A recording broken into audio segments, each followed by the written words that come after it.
Now, let's check in on the data about downtown Portland and how it's recovering or not recovering from the effects of the pandemic.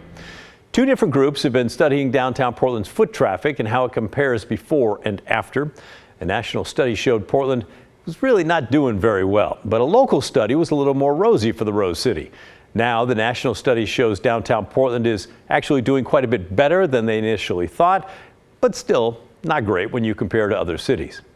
The folks doing the studies are from the University of California at Berkeley and the University of Toronto. When the study first came out last year, Portland was near the bottom.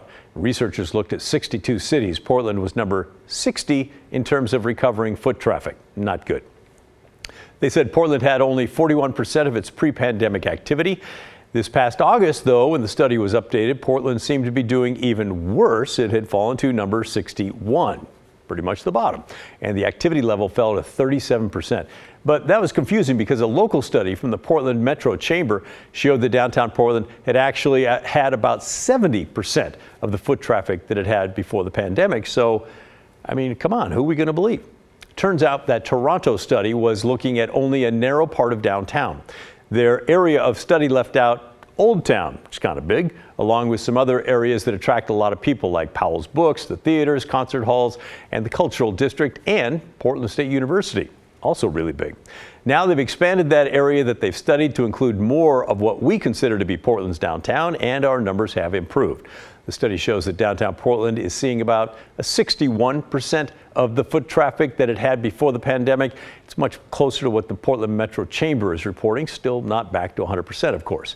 We've also been bumped up the list, but, not by much.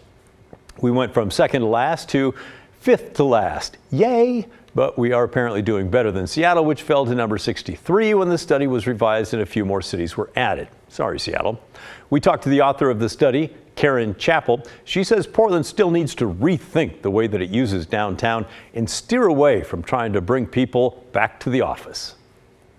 And the fact that we have Portland now at 61%, that's not great. I mean, it's not desperate, but that and it's still in the bottom 10 or so, and there's clearly something that needs to shift.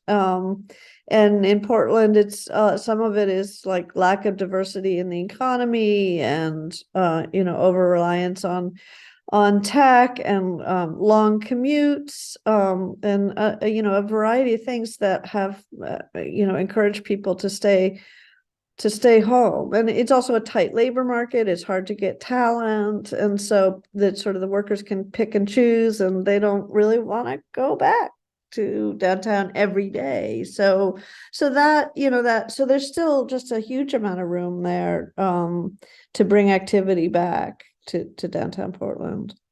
All right, so we have room to grow, you're saying.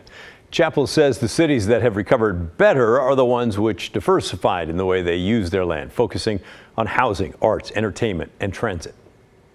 I think you do have cities that have done deliberately, tried to support their transit systems, make sure people feel safe on transit, make sure that their transit is accessible, that the fares are low. I mean, that people have done discounts on fares and to get people back on transit. And we see in our analysis, we see a pretty strong correlation.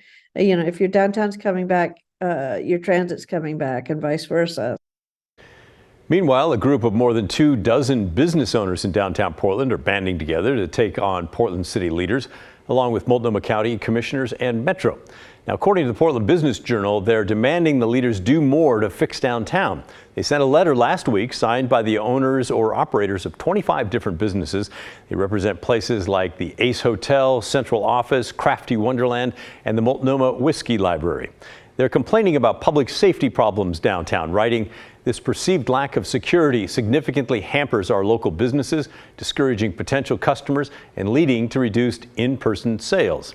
They also say homelessness, drug use, and vandalism are significant problems, along with litter, bodily waste, graffiti, and downtown spaces that have been abandoned or neglected. And that's what we've heard from you viewers of why you don't like to go down there if you don't. But they didn't just send a list of complaints, they offered a list of solutions that they think will help. They want to see direct financial support in the form of grants, low-interest loans, and tax incentives for downtown businesses. They also want business incubators. Those are places that would provide support and resources to new businesses. Also marketing and promotion for downtown, and help for businesses with establishing their online presence. In addition to that, they'd like facade improvement programs to help businesses, spruce up their space and make downtown look nicer overall. That'd be cool. They also want leaders to offer more free parking times and better security in parking garages. They want the city to host arts and cultural events downtown as well. Now, the Portland Bureau of Transportation has agreed to increase security at the parking garages, and Portland City Council passed a couple of tax incentives for businesses in the past few months. We'll keep following any other efforts to revive downtown and let you know what else is planned. In the meantime, what about you? What do you think downtown Portland needs in order to recover? Send us your solutions, will you? Our email address is thestory@kgw.com, or call and leave a voicemail. The number is 503-226-5090.